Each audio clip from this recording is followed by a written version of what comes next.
এই ইমতাজ কাকার জমিতে আমরা 10 দিন আগে, অর্থাৎ এটা শ্রীখোল, পাবনা সদর দোগাছি ইউনিয়নের শ্রীপুর গ্রাম।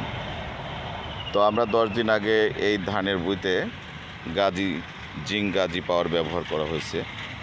আসলে আমরা দেখতে পাচ্ছি, আমরা এখানে মাঠে পরিদর্শন করতে আসছি যে 10 দিন আগে যে ধানগুলো দেখে গিয়েছিলাম, এখন সেই ধান কত সুন্দরভাবে গুচ্ছ নিয়েছে এবং মনে করা যাচ্ছে ধানের মানে দেখতেই ভালো লাগছে আর কি। ইমতাজ কাকা মানে নিজেও খুশি, ধানের কোনো রোগ, কোনো পোকা এখনও দেখা দেয়নি। ইনশাআল্লাহ আমরা আশা করি যে ইমতাজ চাচার এই ধান অনেক ভালো ফলন হবে,